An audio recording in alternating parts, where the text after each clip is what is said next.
اکثر جب ہم کسی بھی عدالتی فیصلے یا قانون کی بات کرتے ہیں نا، تو ذہن میں ایک بڑی سیدھی اور واضح تصویر ابھرتی ہے، بالکل. جیسے انجینئرنگ کا کوئی فارمولا ہو۔ ہاں بالکل، ایک دم نپا تلاسا. جی، جیسے اگر کسی کی ہڈی ٹوٹ جائے تو ایکس رے میں وہ ٹوٹی ہوئی سفید لکیر بڑی صاف نظر آ جاتی ہے، اور ڈاکٹر بس اس کی طرف اشارہ کر کے کہتا ہے کہ بھئی یہ رہا مسئلہ، اور ہم سمجھتے ہیں کہ قانون بھی بس ایسا ہی دو ٹوک اور سیدھا ہے۔ صحیح بات ہے.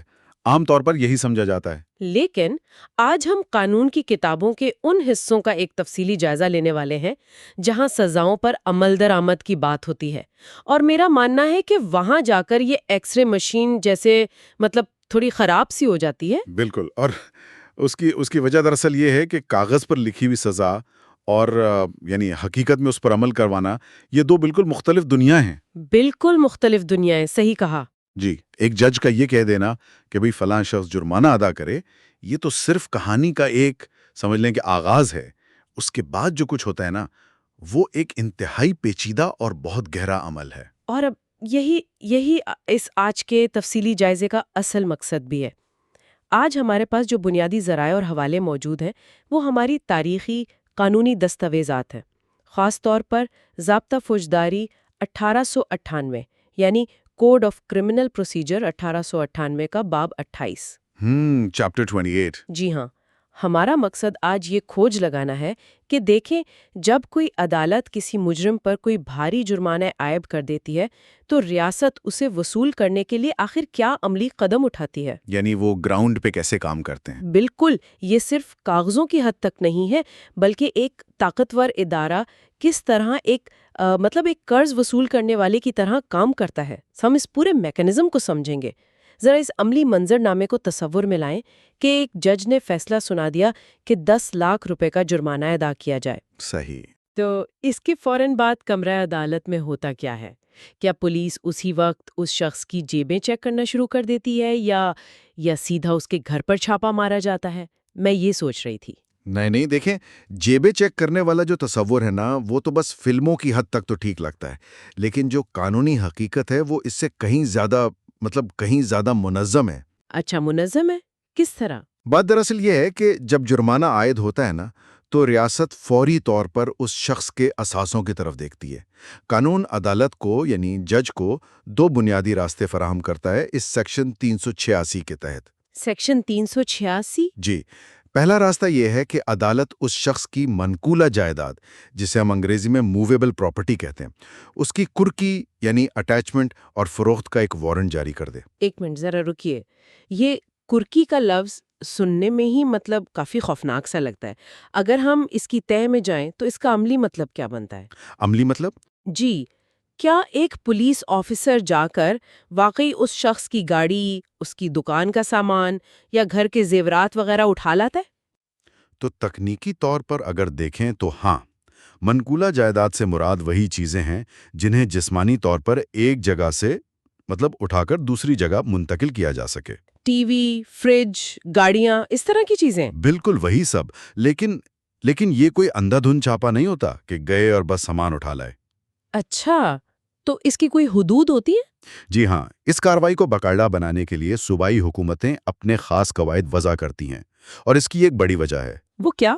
وجہ یہ ہے کہ جب ریاست کسی کا سامان ضبط کرنے جاتی ہے تو اس بات کا قوی امکان ہوتا ہے کہ کوئی تیسرا شخص آ کر کھڑا ہو جائے اور کہہ دے کہ بھائی یہ گاڑی تو میری ہے. ارے ہاں، یہ تو بہت عام بات ہے، کہے گا کہ مجرم نے تو مجھ سے مانگ کر لی تھی۔ بالکل. تو صوبائی حکومت کے قواعد یہ طے کرتے ہیں کہ ان دعووں کو کس طرح جلدی اور شفاف طریقے سے نپٹایا جائے تاکہ کسی بے گناہ کا ناحق نقصان نہ ہو جائے. یہ تو واقعی بہت ضروری ہے۔ اچھا، یہ تو ہو گئی منقولہ جائیداد کی بات، جو چیزیں اٹھائی جا سکتی ہیں، لیکن فرض کریں ایک شخص بہت ہی ہوشیار ہے۔ یعنی اس نے پہلے ہی تیاری کر رکھی ہو. جی، اس نے اپنا سارا پیسہ، گاڑیاں اور سونا وغیرہ پہلے ہی ادھر ادھر غائب کر دیا ہے۔ اب اس کے نام پر صرف ایک بہت بڑا مکان ہے یا کچھ زرعی زمین باقی ہے۔ صحیح. تو کیا وہ شخص اب بچ جائے گا؟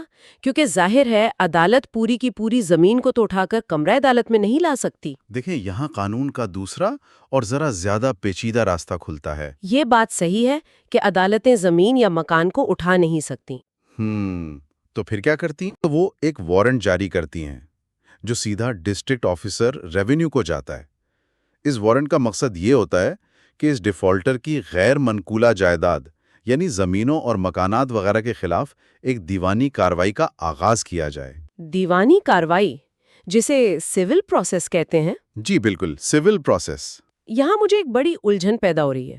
دیکھیں، ایک طرف تو ہم ضابطہ فوجداری یا کرمنل لاء کی بات کر رہے ہیں، جس میں عموماً قتل، چوری اور ڈکیتی جیسے جرائم آتے ہیں۔ ہاں جی، اور دوسری طرف اچانک سے ہم دیوانی کارروائی یعنی سول پروسیس میں داخل ہو گئے ہیں۔ ایک فوجداری عدالت کو اپنا کام کروانے کے لیے بھلا دیوانی قانون کا سہارا کیوں لینا پڑ رہا ہے؟ یہ بہت اچھا سوال ہے۔ مطلب یہ تو ایسا ہی ہو گیا نا کہ ایک سرجن آپریشن کر رہا ہو اور کرتے کرتے اچانک پلمبر کو بلا لے کہ بھئی تم آ کر ذرا پاکی کا کام مکمل کر دو۔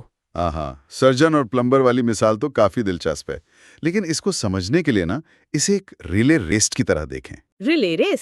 وہ جو بھاگتے ہوئے بیٹن پکڑاتے ہیں؟ بالکل وہی۔ ایک رنر اپنا چکر مکمل کر کے بیٹن دوسرے کے حوالے کر دیتا ہے، کیونکہ آگے کا جو راستہ ہے وہ اس کی مہارت کا متقاضی ہوتا ہے۔ اب فوجداری عدالتوں کا بنیادی کام کیا ہے؟ جرائم کا فیصلہ کرنا، سزائیں سنانا۔ بالکل۔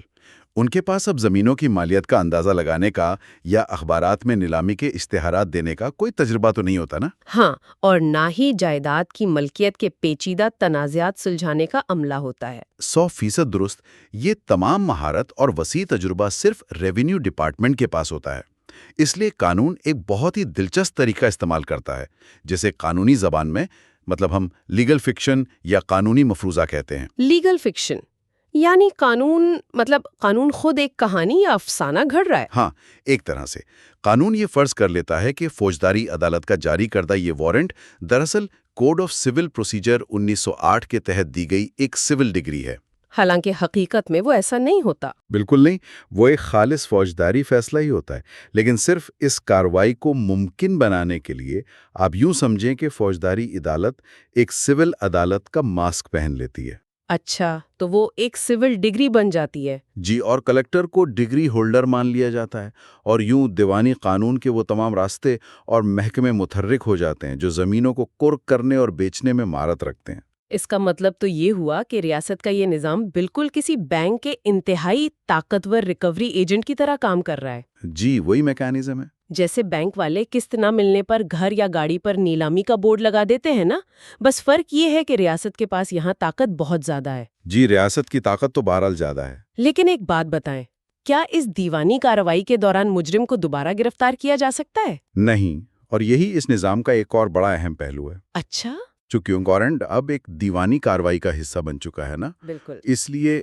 اس مخصوص عمل کے دوران مجرم کی گرفتاری اور جیل کی سزا بالکل شامل نہیں ہوتی۔ یعنی اب فوکس انسان پر نہیں، پیسوں پر ہے۔ بالکل، نظام کا مقصد اب اس کے جسم کو قید کرنا نہیں ہے، بلکہ اس کی جائیداد سے جو ریاست کا حق بنتا ہے بس وہ وصول کرنا۔ صحیح۔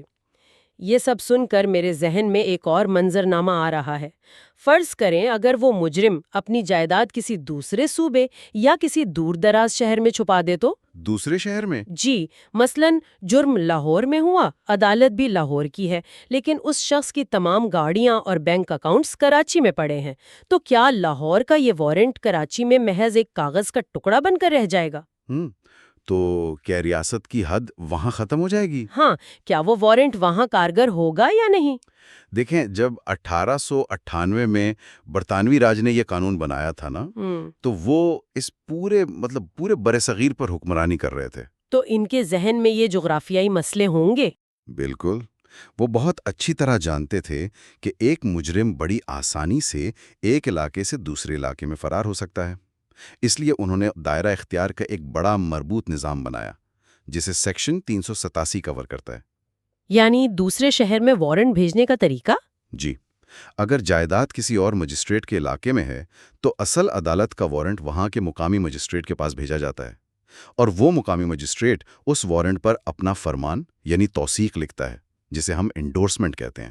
انڈورسمنٹ، ٹھیک ہے۔ اور اس ایک دستخط کے بعد وہ وارنٹ اس نئے شہر میں بھی اتنی ہی طاقت سے لاگو ہو جاتا ہے جتنا کہ وہ اپنے اصل شہر میں تھا۔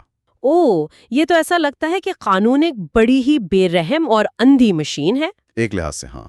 مطلب جو جغرافیائی سرحدوں کو عبور کر کے بھی ہر صورت اپنا پیسہ نکلوانا جانتی ہے۔ لیکن کیا یہ قانون واقعی ہر وقت اتنا ہی بے رحم رہتا ہے؟ یہ ایک بڑا اہم سوال ہے۔ کیونکہ اگر ہم اسی قانون کے ایک اور حصے کی طرف جائیں جسے پرووائزو یعنی شرط کہا جاتا ہے، تو مجھے لگتا ہے کہ کہانی کچھ بدلتی ہوئی محسوس ہوتی ہے۔ بالکل بدلتی ہے۔ ذرا بتائیں اس شرط کے بارے میں۔ اس شرط کے مطابق اگر کسی کو جرمانے کے ساتھ عدالت نے یہ حکم بھی دیا ہو کہ ادائیگی نہ کرنے پر قید کاٹنی پڑے گی اور وہ شخص مطلب وہ مجرم واقعی پوری قید کاٹ لیتا ہے، تو پھر عدالت عام طور پر جائیداد کی قرکی کا وارنٹ جاری نہیں کرتی۔ صحیح۔ تو کیا ہم یہ سمجھیں کہ ریاست آخرکار تھک کر ہار مان لیتی ہے؟ نہیں، اسے آپ ہار ماننا نہیں کہہ سکتے۔ دیکھیں، یہ دراصل اس بات کی پہچان ہے کہ ہر مجرم جان بوجھ کر پیسے نہیں چھپا رہا ہوتا۔ مطلب واقعی کچھ لوگ غریب ہوتے ہیں۔ جی، بہت سے لوگ واقعی غریب ہوتے ہیں۔ اب آپ خود سوچیں، اگر ایک دہاڑی دار مزدور پر 50,000 روپے کا جرمانہ ہو جائے تو اس کی تو پوری جھونپڑی بکنے کے بعد بھی وہ رقم پوری نہیں ہوگی نا۔ ہاں، وہ تو بیچارہ برباد ہی ہو جائے گا۔ تو جب وہ شخص اس جرمانے کے بدلے میں قید کی سزا پوری کاٹ لیتا ہے تو قانون اسے مزید نچوڑنے سے گریز کرتا ہے۔ ہمیشہ گریز کرتا ہے؟ کوئی استثناء نہیں ہے اس میں؟ استثناء ہے نا، جب تک کہ کوئی انتہائی خاص وجہ سامنے نہ آ جائے۔ مثلاً وہ جیل میں ہے اور اچانک اس کی کوئی لاٹری نکل آئے یا اس کی کوئی چھپی ہوئی دولت کا اچانک سے پتہ چل جائے، تب قانون واپس حرکت میں آ سکتا ہے۔ اچھا، تو ایک عام حالات میں کیا ہم یہ نتیجہ اخذ کر سکتے ہیں کہ قانون میں انسان اپنے وقت سے جرمانہ ادا کر رہا ہے؟ وقت سے جرمانہ؟ ہاں نا، اگر اس نے قید کاٹ لی تو ریاست نے اسے پیسے معاف کر دیے، یعنی اس کا وقت ہی کرنسی بن گیا ہے۔ ریاست ایک طرح سے کہہ رہی ہے کہ یا تو اپنا بٹوا خالی کرو یا پھر اپنی زندگی کے کچھ مہینے ہمیں دے دو۔ بات تو آپ کی ٹھیک ہے۔ کیا یہ تصور بذات خود ایک بہت بڑا اخلاقی اور قانونی سوال نہیں کھڑا کرتا؟ یہ سوال واقعی بہت اہم ہے اور اس پر کافی بحث بھی ہوتی ہے، لیکن دیکھیں، بات صرف وقت کو کرنسی ماننے کی نہیں ہے۔ اس سب کے پیچھے ایک بہت بنیادی قانونی نظریہ کام کر رہا ہے۔ وہ کون سا نظریہ؟ اسے ہم کہتے ہیں ڈبل جیوپرڈی یا دوہری سزا سے بچاؤ۔ ڈبل جیوپرڈی یعنی ایک ہی جرم کی دو بار سزا نہیں مل سکتی؟ بالکل۔ فرض کریں آپ نے ایک ٹرین کا ٹکٹ خریدا۔ جب آپ ٹرین میں بیٹھے تو تھوڑی دیر بعد ٹکٹ چیکر نے آ کر کہا کہ بھائی تم نے پیسے تو دے دیے ہیں، لیکن اب جا کر ذرا انجن میں کوئلہ بھی ڈالو۔ ارے یہ کیسی بات ہوئی؟ یہ تو سراسر ناانصافی ہوگی۔ بالکل، قانون بھی یہی سمجھتا ہے۔ ریاست جانتی ہے کہ مجرم صرف ایک ہی طریقے سے حساب برابر کر سکتا ہے، یا تو پیسے دے کر یا پھر سزا کاٹ کر۔ جی ہاں، اگر اس نے اپنا وقت اور اپنی آزادی چھین جانے کی صورت میں ایک قیمت چکا دی ہے تو ریاست اس سے دوبارہ وہی معاشی قیمت وصول کر کے اسے دوہری تکلیف میں نہیں ڈالنا چاہتی۔ یہ ٹرین والی مثال واقعی معاملے کو بہت واضح کر دیتی ہے۔ اچھا، لیکن اگر ہم ان لوگوں کی بات کریں جن پر عدالت نے صرف اور صرف جرمانہ عائد کیا ہو، یعنی قید کی سزا سرے سے ہو ہی نہ۔ جی، اور قید صرف اس صورت میں ہو اگر وہ جرمانہ نہ دیں۔ اب ظاہر ہے جب فیصلہ سنایا جاتا ہے تو اس وقت کسی بھی شخص کی جیب میں لاکھوں روپے نقد تو نہیں پڑے ہوتے۔ ہاں، وہ تو کوئی بھی ساتھ لے کر نہیں گھومتا۔ تو پھر کیا ہوتا ہے؟ کیا عدالت اسی وقت ہتھکڑیاں لگا کر اسے سیدھا جیل بھیج دیتی ہے کہ چونکہ تم نے ابھی کیش نہیں دیا اس لیے چلو جیل؟ نہیں، ایسا نہیں ہوتا۔ ورنہ یہ تو ایک غریب آدمی کو صرف اس کی غربت کی وجہ سے قید کرنے کے مترادف ہو جائے گا نا۔ بالکل، اور اگر قانون ایسا کرتا تو یہ انصاف تو نہ ہوتا، یہ تو سراسر ظلم ہوتا۔ اسی لیے اس قانون کا سیکشن 388A ایک مخصوص طریقہ کار مہیا کرتا ہے۔ وہ طریقہ کار کیا ہے؟ اسے قانونی زبان میں سزا کی معطلی یا سسپینشن کہا جاتا ہے۔ سسپینشن یعنی وقتی طور پر روک دینا؟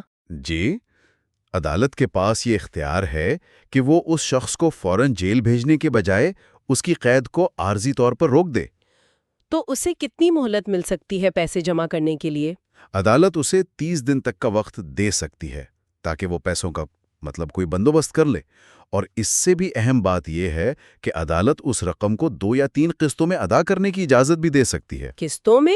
جیسے عام طور پر لون وغیرہ کی قسطیں ہوتی ہیں؟ جی بالکل، اور ان قسطوں کے درمیان زیادہ سے زیادہ 30 دن کا وقفہ ہو سکتا ہے۔ یہاں مجھے پھر سے تھوڑا سا شک ہو رہا ہے۔ شک؟ کس بات کا؟ دیکھیں، کیا واقعی یہ قانون کا کوئی انسانی اور ہمدردانہ پہلو ہے، یا پھر میرا مطلب ہے کہ یہ محض ایک بیوروکریٹک طریقہ ہے تاکہ جیلوں پر زیادہ بوجھ نہ پڑے؟ اچھا، آپ اس زاویے سے سوچ رہی ہیں؟ کیونکہ ریاست کو تو پتا ہے نا کہ اگر اس شخص کو جیل میں رکھا تو اس کے کھانے پینے اور سیکیورٹی وغیرہ کا خرچہ ریاست کو ہی اپنی جیب سے اٹھانا پڑے گا. تو کیا یہ قسطوں والا نظام محض ریاست کا اپنے پیسے بچانے کا ایک حربہ نہیں ہے؟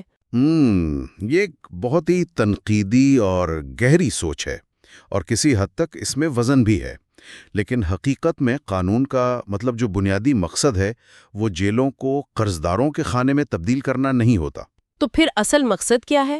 مقصد یہ ہے کہ اگر ایک شخص واقعی پیسے دے سکتا ہے لیکن اسے صرف وقتی طور پر نقد رقم کی کمی کا سامنا ہے تو اسے مہلت دینا ہی انصاف کا اصل تقاضا ہے. صحیح، یعنی اسے ایک موقع ملنا چاہیے. جی ہاں، یہ ضرور ہے کہ اس کے لیے ریاست بالکل کوئی اندھا اعتماد نہیں کرتی کہ بس کہہ دیا اور مان لیا. تو پھر کوئی ضمانت لی جاتی ہوگی؟ بالکل، مجرم کو ایک مچلقہ یا جسے ہم بانڈ کہتے ہیں وہ لکھ کر دینا پڑتا ہے.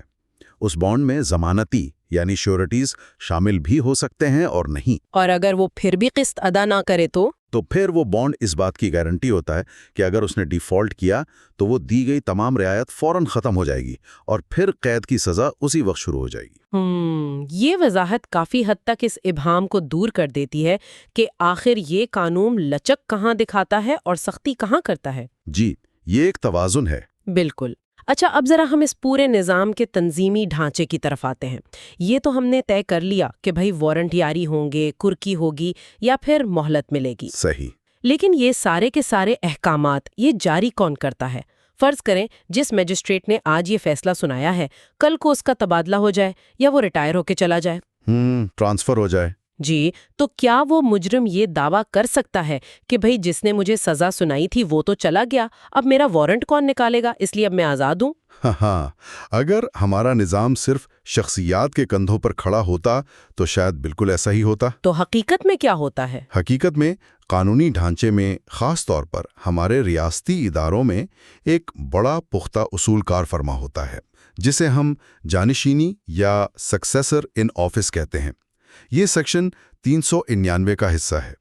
سکسیسر ان آفس؟ جی، اس کا مطلب یہ ہے کہ کوئی بھی جج یا مجسٹریٹ جو اس وقت اس مخصوص کرسی پر بیٹھا ہے اور اس عدالت کا دائرہ اختیار رکھتا ہے وہ بلا جھجک یہ وارنٹ جاری کر سکتا ہے. مجھے تو یہ سن کر بالکل کسی ویڈیو گیم کی سیو فائل کا خیال آتا ہے.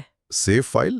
وہ کیسے؟ جیسے گیم بالکل وہیں سے شروع ہوتی ہے جہاں آپ نے اسے چھوڑی تھی نا، بھلے ہی اب وہ کنٹرولر کسی دوسرے کھلاڑی کے ہاتھ میں کیوں نہ آ جائے. ارے واہ، یہ ایک بہت ہی دلچسپ تمثیل ہے. یعنی قانون کسی ایک شخصیت کا محتاج نہیں ہے بلکہ اس کرسی اور اس منصب کا محتاج ہے. جی بالکل، اور اس کی بنیادی وجہ بھی یہی حقیقت ہے کہ ریاستی مشینری کا جو پہیہ ہے نا وہ کبھی بھی رکنا نہیں چاہیے.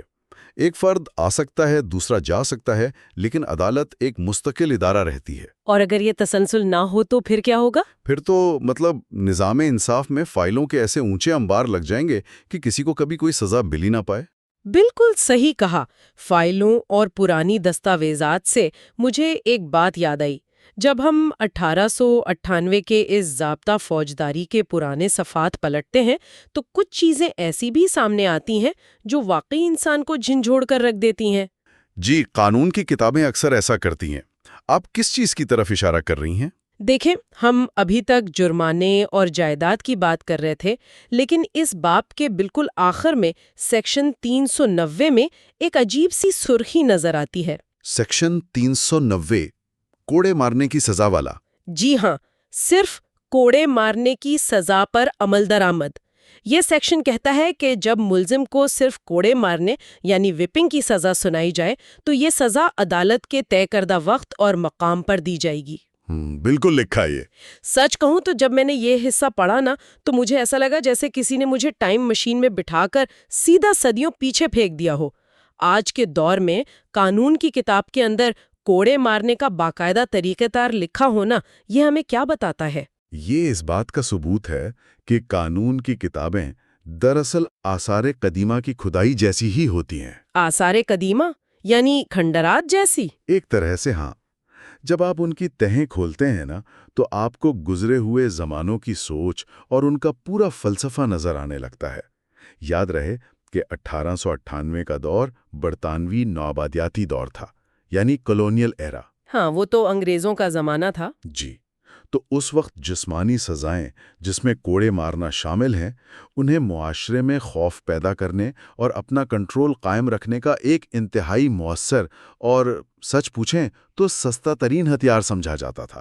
یعنی وہ جسمانی اذیت کو محض ایک تماشے اور عبرت کے طور پر استعمال کرتے تھے، لوگوں کو ڈرانے کے لیے۔ بالکل ایسا ہی ہے، اور گو کہ آج کے جدید دور میں جب انسانی حقوق کے عالمی تصورات اور شعور کی بیداری آ چکی ہے، دنیا بھر میں ایسی سزائیں انتہائی متنازع ہو چکی ہیں۔ بہت سی جگہوں پر تو یہ ختم بھی ہو چکی ہیں۔ جی ہاں، لیکن ہمارے قانونی متن میں ان کا جیوں کا تیوں موجود ہونا ہمیں قانون کے ارتقاء کا یعنی ایوولوشن کا ایک واضح راستہ دکھاتا ہے۔ یہ تو ایک طرح سے ہسٹری کا لیسن بن گیا۔ بالکل، یہ پرانی شکیں ہمیں بتاتی ہیں کہ ہم ایک معاشرے کے طور پر کہاں سے چلے تھے اور آج ہمارا انصاف کا تصور کتنا تبدیل ہو چکا ہے۔ یہ واقعی ایک زبردست پہلو ہے۔ قانون صرف آج کی کہانی نہیں سناتا، بلکہ وہ بیتے ہوئے کل کا آئینہ بھی ہے۔ 100% درست بات ہے۔ تو اگر ہم آج کے اس پورے تفصیلی جائزے کو سمیٹنے کی کوشش کریں تو ہم نے دیکھا کہ ریاست کا یہ نظام وصولی ایک ہی وقت میں انتہائی پیچیدہ بھی ہے، سخت بھی ہے اور کسی حد تک لچکدار بھی ہے۔ جی، ہم نے اس کے دونوں رخ دیکھے۔ ایک طرف تو وہ دیوانی قانون کا ماسک پہن کر مجرم کی زمینوں اور مکانوں تک پہنچ جاتا ہے، ایک شہر سے دوسرے شہر تک اس کا پیچھا کرتا ہے، یعنی قانون کے لمبے ہاتھ۔ بالکل۔ اور دوسری طرف وہی نظام ایک غریب آدمی کی مجبوری کو سمجھتے ہوئے اسے قسطوں میں ادائیگی کی مہلت بھی دیتا ہے، اور اگر وہ قید کاٹ لے تو اس پر مزید معاشی بوجھ ڈالنے سے گریز بھی کرتا ہے۔ صحیح۔ تو یہ نظام کوئی سیدھی اور سفید لکیر نہیں ہے جو ایکس رے میں نظر آتی ہے، بلکہ یہ تو انسانی مجبوریوں اور ریاستی طاقت کے درمیان ایک بڑا ہی نازک سا توازن برقرار رکھنے کی کوشش ہے۔ بالکل درست تجزیہ ہے۔